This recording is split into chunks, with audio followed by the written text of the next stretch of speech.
Welcome to another CEO Wisdom Pods. Today with us is Olia Stasiuk. She is CEO at Transformers Academy. It's going to be fun. We're going to talk about a bunch of interesting topics, including mindset for success, artificial intelligence, and startups. This podcast is brought to you by podfire.com. If you want to start your own pod, scale your own pod, be invited to podcasts like this one, or even find sponsors for your podcast, I can help you with that. Podfire is my podcasting agency. And basically, podcasts are great for learning. If you didn't know, as a consumer, interviewing 15 CEOs a day like I do is pretty great for the brain too. You grow your network and your net worth because you also grow some leads and you get some clients off them. So podfire.com for that. Olia, welcome to the pod. Can you tell me a bit more about yourself and about Transformers Academy? Absolutely. Thanks, Charles, and hello, everyone. Happy to be here today. So my name is Olia. Basically, I'm Ukrainian who moved to Canada and became Canadian in the last 10 years. And my journey was mainly in human resources, developing people all around Canada through multiple companies. And then essentially Transformers Academy were born. And we are the future of workplace education.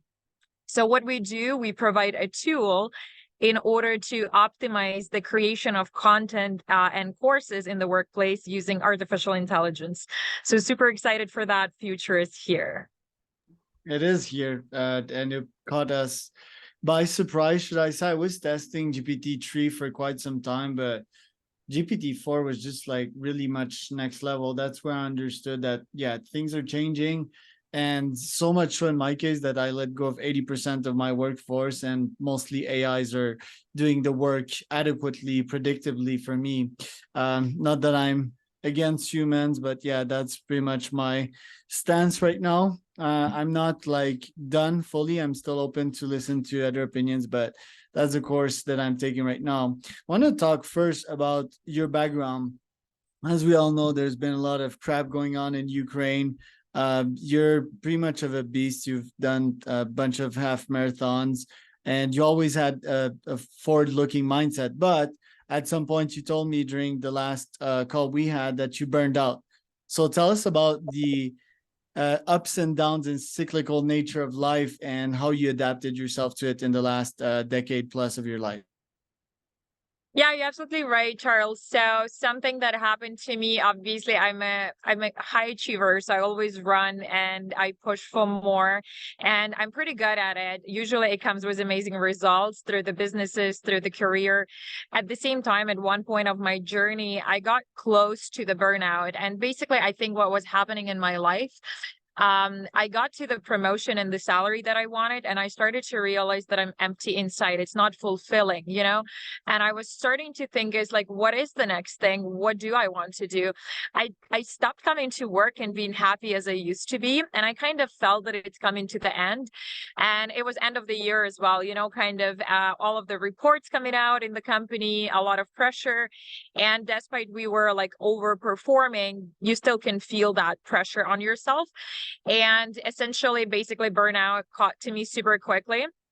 I didn't even knew what that is. So I caught myself in the meeting once and I was behaving very differently from usual.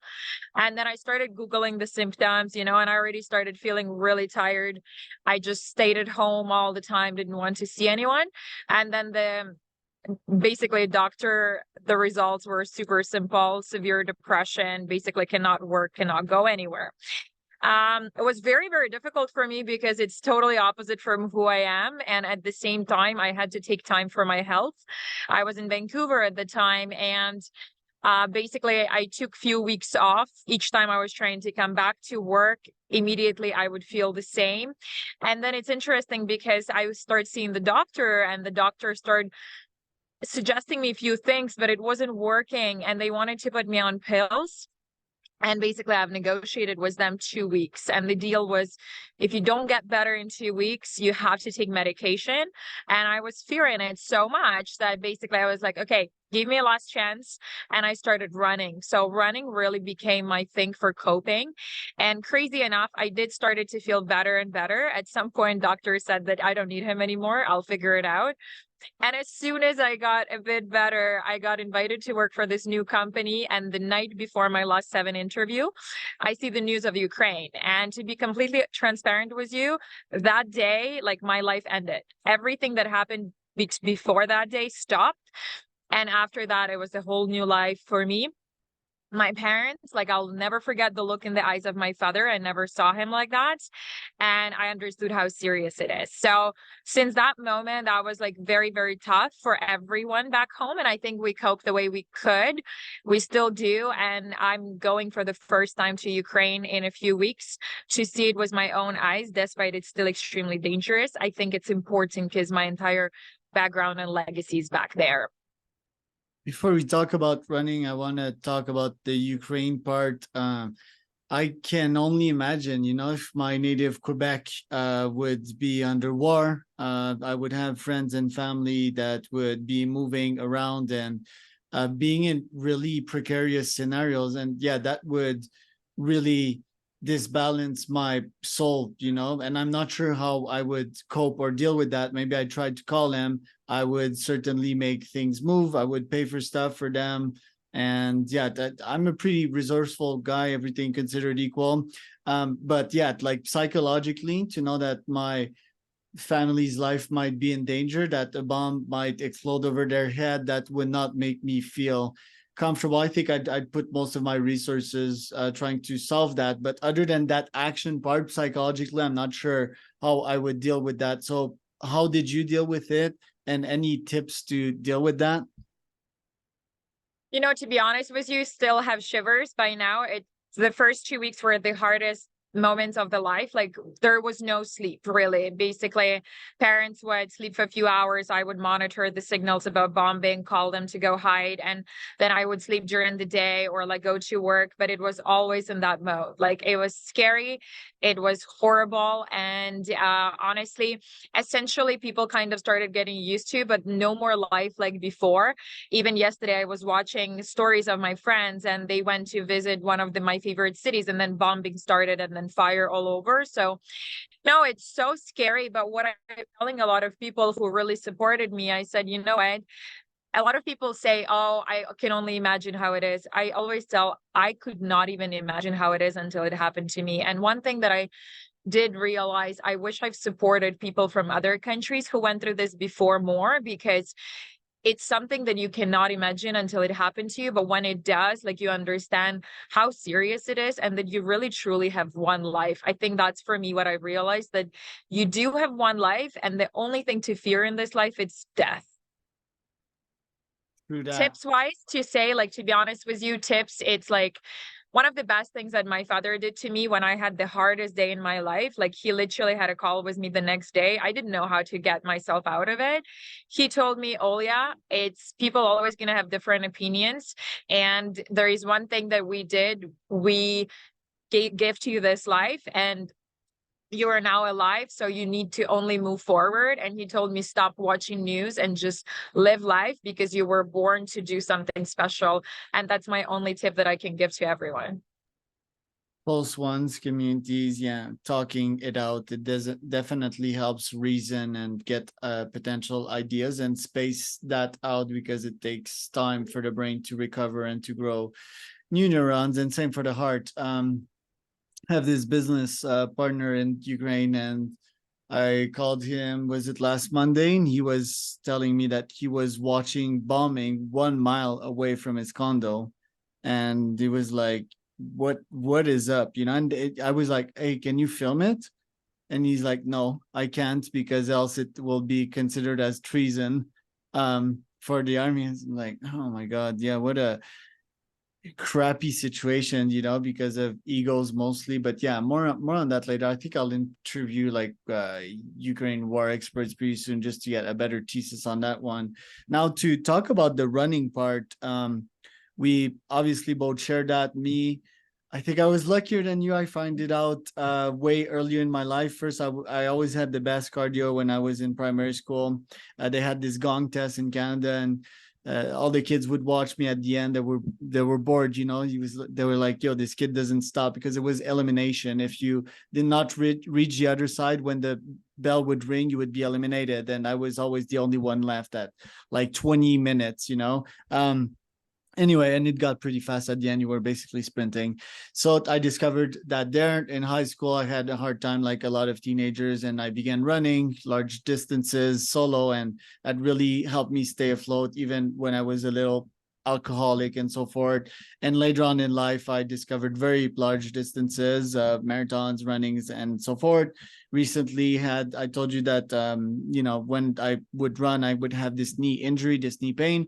And I found out about Vibram's 5-finger running, and that eliminated the pain. So hopefully the rest of that story is me scaling to very large distances. The point is that I run because first it's freedom, right? Like I think us humans were meant to run, we're meant to take or two big legs and do something productive with them, hunt after something historically for very long distances. And second, it's all the chemicals that comes with it. You finish a run, and first you're proud of yourself because you accomplished something quite hard, and second, you just feel like you're on this cloud from endorphins, from serotonins, and the next day you have gains. So what do you have to say about what I just said? What is your goal with that? You told me last time that you wanted to hit the 42. Yeah, absolutely. I think you are luckier than I am, because I used to absolutely hate running. My father would force me to do it, and I hated it to my core.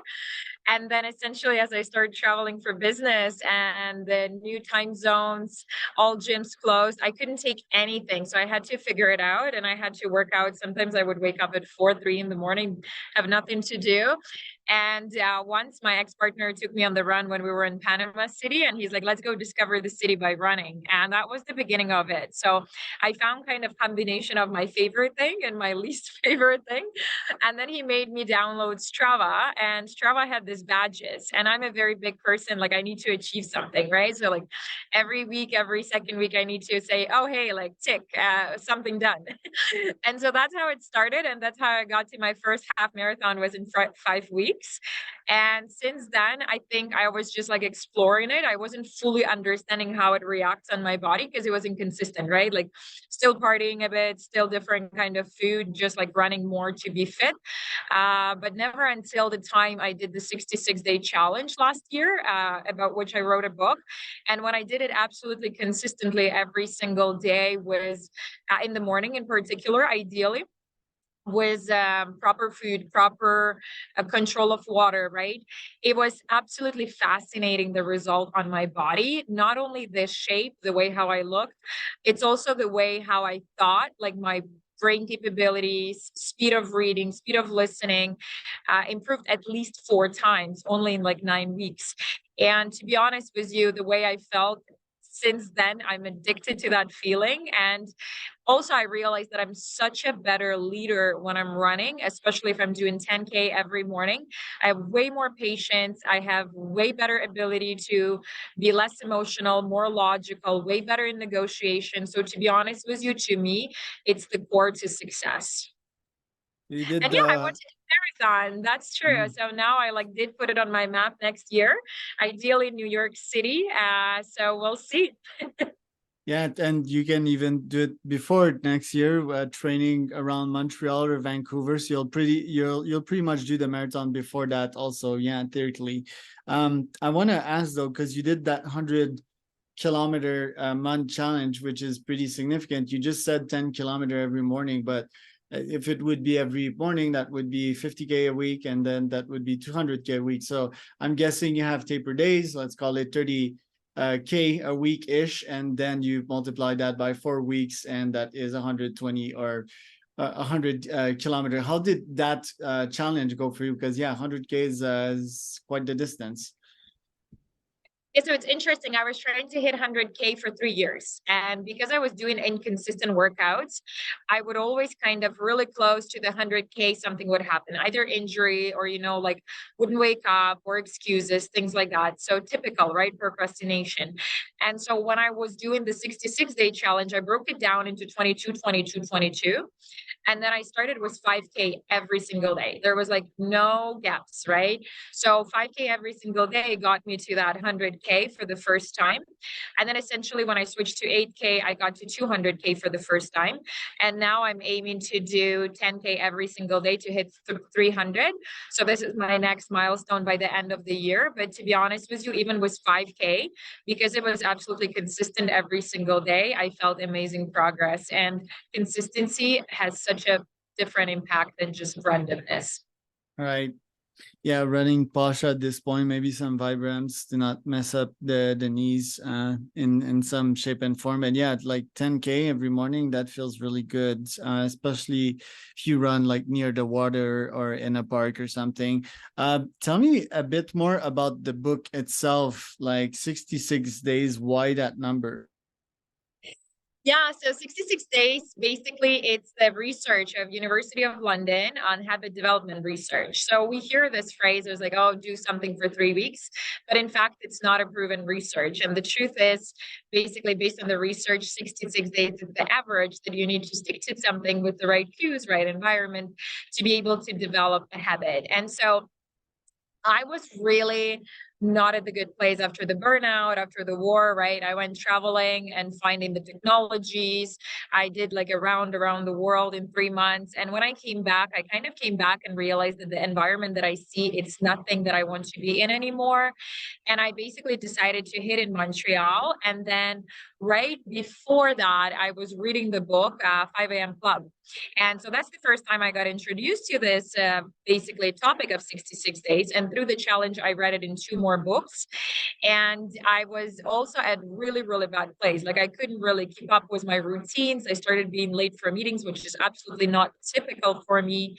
And I was like, and I also at the same time finally figured it out myself and my mindset. And I realized what empire I am building. And at that point, I was like, wait, but you're not ready for it. Like it's good to know what you're building, but you have to be prepared for it. And I literally locked myself and I said, I don't care if it's winter. I don't care what excuses you're going to have. This is it. You have one choice and you're going to test this on yourself every single day. And if you don't do it, you don't deserve what you're building.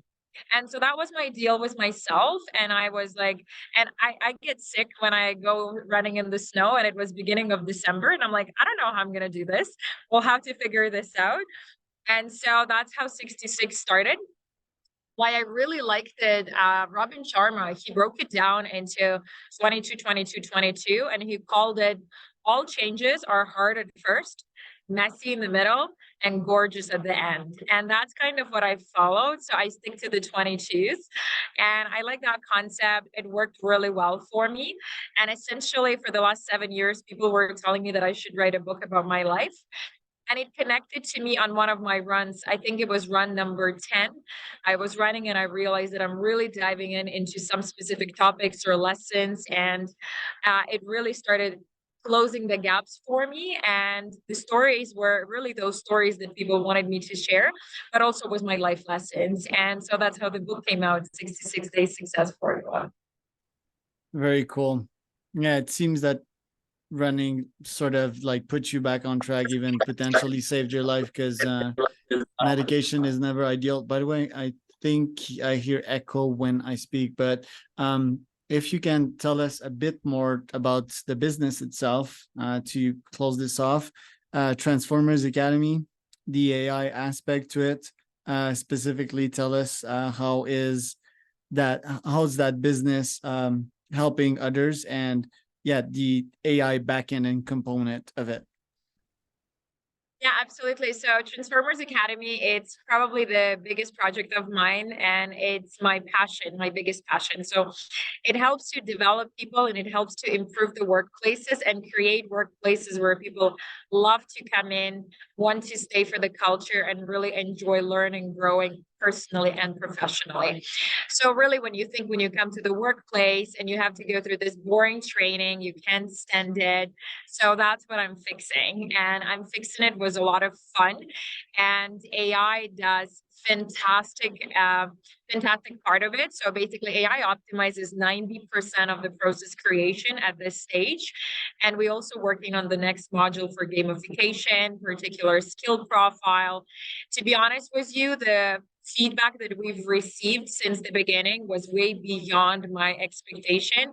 People absolutely loved it. And typical quotes that I hear every day, it's, oh my God, nothing like this exists where this tool was before, and I can't wait to use this. And it comes from very, very picky people who comes into my calls and they start by saying, oh, I thought it's another one of those tools. I was very skeptical. I was really expecting something completely different. So tool is shaping workplaces. And even today, we just had fantastic call with massive global call center company, and they said, hey, like your potential is not just one industry, it's really every single industry.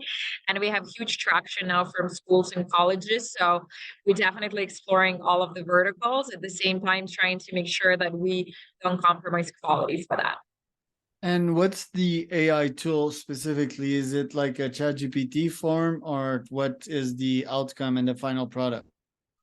Yeah, great question. So we only use ChatGPT for our MVP version for the investment. And basically at the moment we are, and again, this is only for content piece. So I play with a lot of artificial intelligence tools when we talk about picture creations, right? Midjourney as a good example.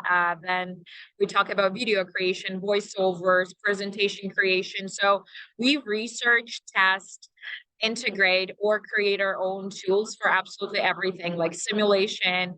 Let's say you need to do a call with the client, you're going to have a real life simulation. Then you need to do an email, right? So it's not just ChatGPT, it's really just a tiny bit of portion for us. And again, the future, it's ChatGPT is not the only artificial intelligence knowledge base. So we definitely moving from ChatGPT a bit for the security purposes. At the same time, it's a great tool for everyone to start to explore what AI can do. So I upload my documents or my SOPs and the outcome is a course. Couldn't I use Claude or ChatGPT directly to do that? And how much do you charge for this? You only can use ChatGPT to generate you text version. So that's really what we call script. Script is just initial document, still the same boring document that has no interaction with the user. And so in our case, the biggest interaction comes from videos, from audios, from quizzes, from simulation. So that's majority of what we create. And ChatGPT is not able to do that at this stage. At the same time, for the pricing, basically we work with businesses to businesses. So licensing depends depends on the amount of seats for the company. So pricing varies. It is a subscription-based model, classic LMS. Roger that. And the subscription model, are we talking about $200 a month or something around these lines? Well, typically in USA, the LMS systems charge around $20 per seat per months. And so basically, depending on how many employees you sign up, how big is your team, and then what kind of features you need, you'll be looking around that space. The benefit is, so typically with LMSs, you're going to have just an empty box, and then you have to buy additional subscription for gamification tools, for assessment, for knowledge validation, for videos. And so our benefit is we actually replace all of that together. So even if the price comes out to the same price, realistically speaking, you saving at least 5 times the cost that you're paying right now. Right. What are your top 3 goals for the remaining of this year? Oh, good question. We're adding 2 more great modules, so definitely part of analytics, and we're improving on learning path, and then definitely we have a particular limit of seats right now that we're aiming to add. We just got accepted to Lisbon to Web Summit, which is one of the biggest conferences for tech in the world. We just accepted as Alpha Startup. So that's going to be a big event for us, and that's going to shape a lot of the future. So right now, for the next 2.5 months, I'm on the road pretty much presenting, pitching, talking to a lot of great people and companies, and really trying to see what's the best rollout for them. Let's say that you're on your deathbed a couple of decades from now. What will you have want to accomplish by then? Just one thing, my ultimate goal, why I'm doing everything I'm doing, and it did came from the war, from the burnout. I have massive sensitive spot for kids. And basically right now, what makes me the most sad about Ukraine is that we didn't get enough education, in particular English, right? So a lot of people who right now have to immigrate, have to find new houses, start new life from scratch, they're struggling the most because of the language. And let's say even my parents, they used to have their businesses, great workplaces for like 30 years, and now they have to start on the basic job because they don't have language. It kills me. And as much as I understand that adults will figure it out because that's what they should, with kids, they're just being shaped, and a lot of them staying without parents. So I really want to help kids, first of all, who got into this situation, right, because of the war, and then essentially kids who just grow without parents, give them love and make sure that world is a bit of a better place, and it starts with kids the way they see it. So that's my only wish. That is great right there. Thank you for sharing that knowledge with us today, Olia. Where can people find out more about you? Yeah, the best place to reach out to me about the Transformers Academy is on LinkedIn. Our website is up and running. And then for anything book related, I'm on Instagram. So that's the two networks I use. Feel free to reach out. I'll be more than happy to chat.